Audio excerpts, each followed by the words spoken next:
sleeping peacefully underground for thousands of years, awakening has shaken heaven and earth. The Sanxingdui site is considered one of the most important archaeological discoveries of humanity in the 20th century. Many debates have erupted around this mysterious site. Ultimately, is Sanxingdui culture indigenous to the Central Plains or an external culture? Is it an alien civilization or a prehistoric civilization? Despite many hypotheses, there is still no final conclusion to date. But one thing is certain, with the excavation of Sanxingdui cultural relics, many pages of history covered in the dust of time have gradually come to light, especially stories that seem to be mere myths. Located on the south bank of the Yangtze River, northwest of Guangdong City, Sichuan Province, China.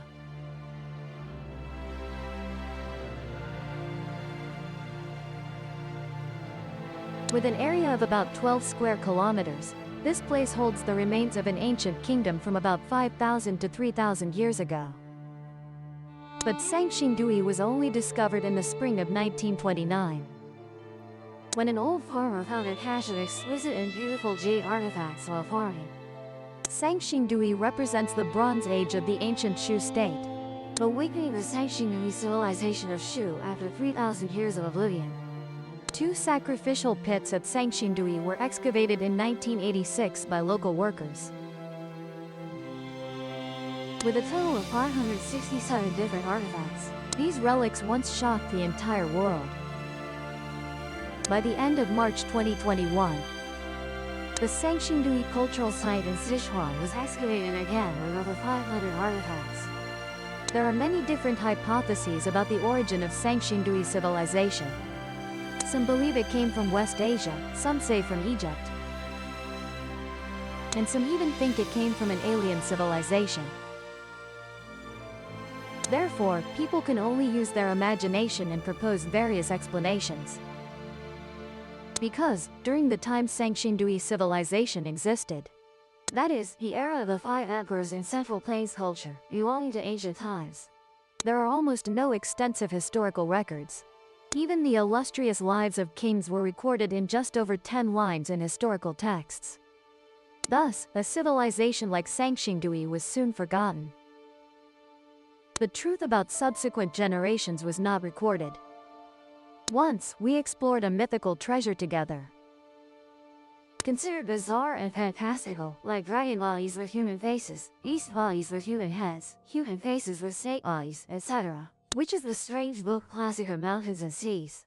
However, many cultural relics excavated at Sanxingdui almost completely match the records in a classic of mountains and seas, opening a new door for people to understand the truth of human history. Moreover, this strange book was originally written during the time of human race flood, so it roughly coincides with the Sanxingdui civilization era. First is the largest bronze sacred tree excavated at Sanxingdui, 3.96 meters tall, divided into 3 levels, upper, middle, and lower. Each level has 3 branches, totaling 9 branches. On each branch, there is a downward-facing flower and a bird standing on it, almost matching the record of the Fusang sacred tree in the classic of mountains and seas. According to the record, there are 9 golden crows symbolizing the sun residing on the Fusang sacred tree. Below is the Tang Valley spring, above Tang Valley is the Fusang tree.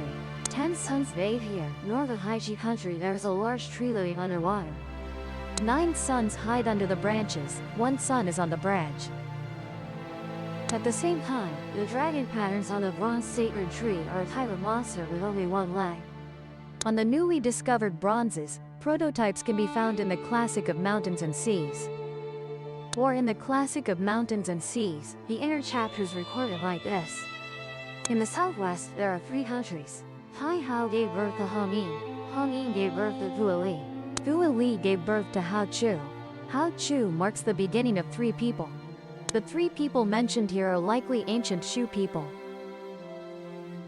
Through this dialogue, it can be seen that the ancient Shu people believed they were descendants of a bird species. In the cultural relics excavated at Sanxingdui, we can indeed see the shadow of birds everywhere. Not only that, 3 bronze statues of human heads and bird bodies standing on treetops excavated at Sanxingdui perfectly match the Go-Mang deity described in the Classic of Mountains and Seas, Overseas East Classic. The Go-Mang deity in the East has a bird body and human face, riding on two dragons. In other words, the image of Go-Mang is characterized by a human face and bird body. It is said that the original Classic of Mountains and Seas contained a large number of illustrations, but unfortunately, they were later lost. This painting of Go-Mang from the Ming Dynasty, although not the original, describes it quite faithfully. Go-Mang is considered the assistant deity of King Fuxi, in charge of the sprouting and growth of trees and the growth of all things in spring. With a fair complexion, square face, wearing green clothes with wings on the back. In ancient times, at the beginning of the spring festival, people would wear yellow clothes and green head coverings to worship the Go-Mang deity. The bronze statues were likely used by the ancient Shu people to worship this spring deity. Moreover, many bronze statues with human heads and snake bodies like Fuxi and Nuwa have been excavated at Sanxingdui, also corresponding to records in the Classic of Mountains and Seas. Experts have even found artifacts described in the Classic of Mountains and Seas of the Sanxingdui site. For example, the famous mask with protruding eyes. Some experts believe that the ancient Shu people worshipped the deity Zhu Long from the Classic of Mountains and Seas. Deity Zhu Long has a body 10,000 li long, opens eyes for day, closes eyes for night, exhales for summer, inhales for winter. What does this strange deity look like? Human face, snake body, vertical eyes, meaning human face with snake body and vertical eyes. Experts believe that vertical eyes refer to the protruding eyes, which match the appearance of the bulging eyes in this mask. Therefore, judging from Sanxingdui artifacts, a large number of mythological stories described in the Classic of Mountains and Seas, as well as many types of rare birds and strange beasts, likely actually existed. The Classic of Mountains and Seas also helps prove the close relationship between Sanxingdui culture and ancient civilizations of the Central Plain. Therefore, more and more people realize that the Classic of Mountains and Seas is not mythical fiction, but a true record of history. They exclaimed in amazement that true history fades with time, gradually becoming mythical legends. Mythical legends are all true history.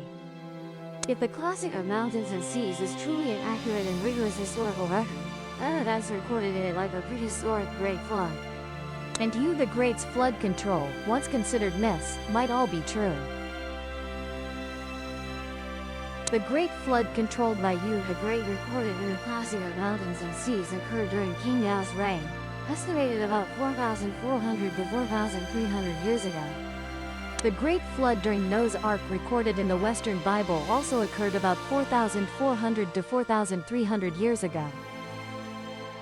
According to records, this global flood was the most recent disaster for modern humans, almost completely destroying human civilization at that time. Although the story of Yu the Great's flood control is known to everyone in mainland China, because the work of dredging rivers and opening up the 9 provinces was immense and difficult. Empirical scientists couldn't believe Yu could achieve this in what was considered a backward ancient era. Moreover, for a long time, there was a lack of archaeological evidence, so people only regarded it as folk mythology. But as early as 2007, Dr. Wu Qinglun, a geologist at Nanjing Normal University, discovered unusual sediment layers on the Yellow River bank, up to 20 centimeters thick, resembling deposits after a major flood.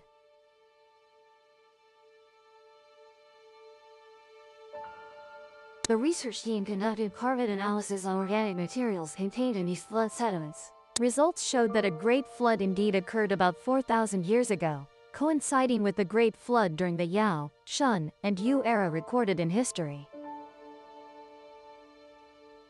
Then in 1999, the Cultural Relics Institute of the Chinese Academy of Social Sciences conducted archaeological excavations of a Lajia site, southeast of Qinghai Province, north bank of the Yellow River. They discovered it was a small village site existing 4,300 to 3,900 years ago. The excavated human skeletons remained frozen in terror. Therefore, the Lajja site is also called the Eastern Pompeii. From the excavated skeletons and cultural relics, researchers inferred that Lajja village was quickly buried by thick mud from a great flood 4,000 years ago. Once again, coinciding with Dr. Wu Qingwang's research and the Great Flood recorded in the Classic of Mountains and Seas. These evidences corroborate each other. Additionally, large stone chimes, jade knives, and jade pendants excavated at the Lajja site show that the civilization here had reached a high level, not just a primitive village as we thought. David Montgomery, a geologist at the University of Washington, believes Wu Qingwang's team provided convincing evidence for the existence of the historical Great Flood. Once again, the question of other ancient disasters is raised.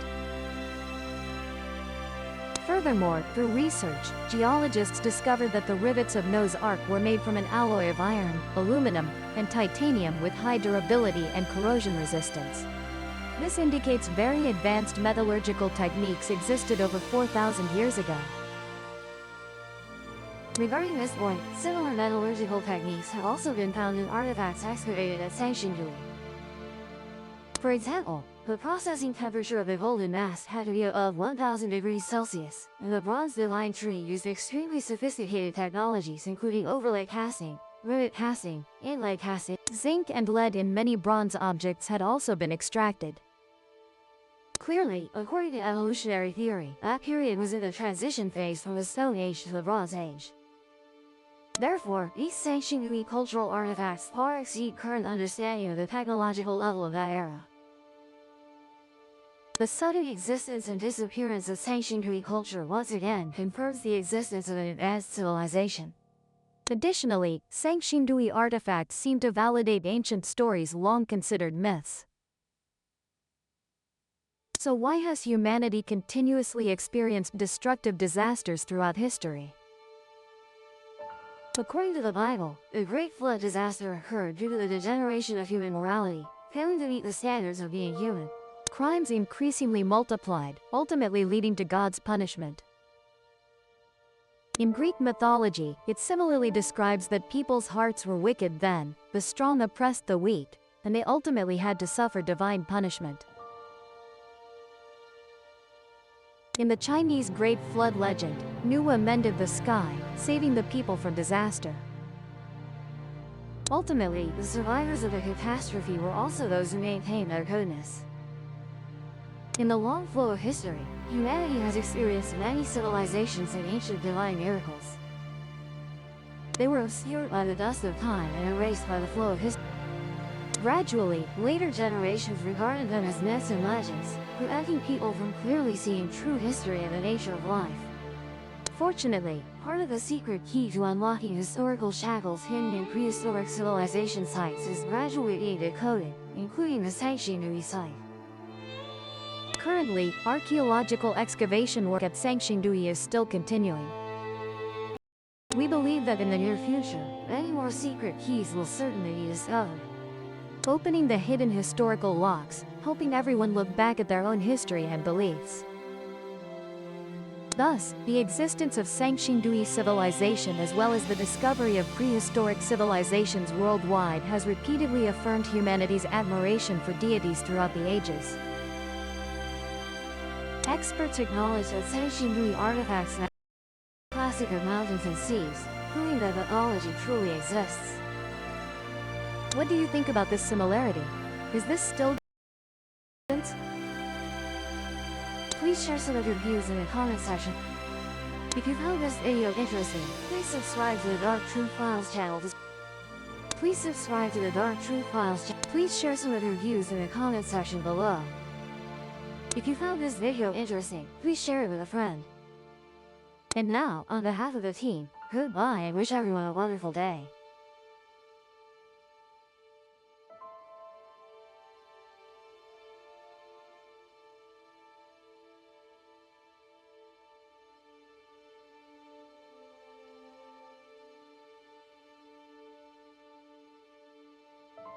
Please subscribe to the Dark Truth Files channel to support us.